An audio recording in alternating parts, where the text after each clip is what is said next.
আমার বাহির এই না একটা কোপ দিছে, এই না দিছে, এই না দিছে। আমি আর আমার মাই দেখি রক্ত এমন ছেড়া দিছে, রক্ত বেড়ার লগে সেই ছেড়েই শব্দ হয়। তুমি না রেখে কে গেলা বাবা?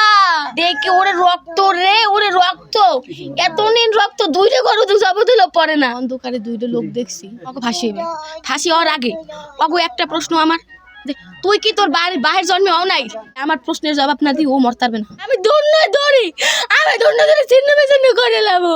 আমি দোয়াইনিস পড়ি, আমি দুরুদ শরীফ পড়ি, আমার ভাইয়ের গালে চুমা দিই। আমার ভাই আমার দিকে করে তাকায় রয়েছে। আমার ভাইয়ের দিয়ে এই দেশে আমি যদি আইয়ে দেখতাম ফেলে আমার ভাই মরতে না। আমার ভাইয়ের বউয়ের সব রক্ত ঝরে গেছে। খালি দেখছি পার কতটি কোপ, এই নিয়ে এমনভাবে কোপ দিয়েছে না, ছুরি দিতেছে, গোস্ত বাইরেই গেছে, রক্তের ঠেলায় গোস্ত বাইরে, এমন রক্ত ছেড়ছে। আমার ভাইয়ের সোনার দেহ, আমার ভাইয়ের কতখানি রক্ত ছেড়ছে আপনারা দেখছেন না? আমার ভাইয়ের আমি আমি আমি আল্লাহর নামে না, আমি মাটি চুই করতে পারবো। আমার ভাইয়ের একটা ফোঁটা রক্ত হারাম আসলে না, একটা ফোঁটা রক্ত। আমার ভাই মাথার গাম পায়া লাগে আমার পড়ালেখা করাইছে, আমার বাইরে মেট্রিক পাস করাইছে, আমার সাইজ নিয়ে পড়ে। আমার ভাইয়ের কত স্বপ্ন, কয় কি আমার মাইরা নার্সিং পড়বে, আমার মাইরা নার্সিং পড়বে, আমি দেখবো বাবা। তুমি না রেখে কে গেলা বাবা? অন্ধকারে দুইটা লোক দেখছি, কিন্তু আমি তো চিনতে পারিনি। আর আমনি কি ওই সময় কেউ চেঞ্জ থাকে এখন? আমি আর আমার আম্মু সামনে যাই দেখি অল্প একটু রক্ত পড়া। আমার মায়ের রক্ত দেখে শিকুল হয়েছে, তোর ভাই কই গেলে কই কলি তোর ভাই গেলে কই পরে দেখি আমার বাবাই এরকম করতে করতে কইতে ঠ্যাং বুঝে ভাঙ্গে পড়ে যায়।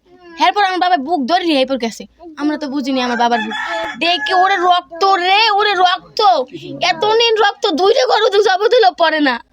আমি তো মনে করছি আমার বাবার যাবো দিয়ে লাইছে, আমার বাবার ফুসফুসে গেছে, নাহলে আমার বাবা মরতে না। কি আর কথা না, আমার দাবি হয়েছে এক, ওকে ফাঁসি হবে। ফাঁসি হওয়ার আগে ওকে একটা প্রশ্ন আমার, তুই কি তোর বাহির জন্মে হও নাই? তোর মার পেটে হও নাই? তুই আমাকে এতিম করছো, আমার মায়ের বিধবা করছো, আমাকে যেই শখ দিছো, তুই কেমনে চিন্তা করো নাই যে আমারও তো বাপ মা আছে? আমার বাপ যদি এর সামনে রক্তের উপরে ভাসে, আমি কেমনে সহ্য করবো? ওই জবাব না দিয়ে, আমার প্রশ্নের জবাব না দিয়ে ও মরতে পারবে না, ওর ফাঁসি যেন না হয়। আর যদি এরমির কিছু আমার বাইরে যারা মারছে এরা যদি বিশ্রী নেবার করে, আমি দৌড়ি, আমি দৌড়ে ছিন্ন বিচ্ছিন্ন করে লাবো। আমি আর ফাঁসি যাই, আমি ফাঁসি যাই।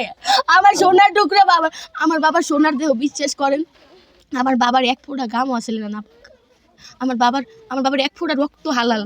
আমার বাবার জীবনে কেউ জানেন, আমার বাবা না খাইতে পারলেও আমার বাবার নাস্তাটা হাল হয়েছে এই একজন ভিক্ষু করে দিয়েছে। আমার সবসময় কইছে, মা তুমি লাগে তোমার মামার দোকান যাই মাগনা খাবা, তুমি একজন ভিক্ষু করলে ফিরেব না।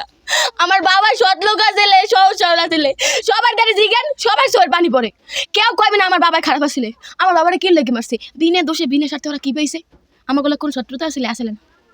5 লাখ টাকা থাকতে ঘরে লই যেতে, ওরা আমার বাহের পাও কাটতে থই যেতে, আমার বাহের জান্ডা দিয়ে যেতে, আমি আজীবন আমার বাহের বান্দি খেতাম, আমার বাহের পঙ্গই থাকতে আমি টানতাম। আমার বাহের সোনার দেহ থুয়ে গেছে, আমার বাহের জান্ডা লই গেছে। আমি আল্লাহরে কই, আল্লাহ আমার বাইরে যাই লইয়ে গেছে, আমি উড়নে নামে পশ্চিম হিরে মোনাজাত ধরছি, আল্লাহ আমার জান আমি স্বেচ্ছায় দেবো তোমারে, তুমি এক ফির হুকুম করো, কিন্তু তুমি আমার বাবার জান্ডা দিয়ে যাও, আমার বাবার কিচ্ছু লাগবে না, আমার বাবার জান্ডা দিয়ে যাও। আমার বাবার জান্ডাই লই গেছে, দেহ করবো কি?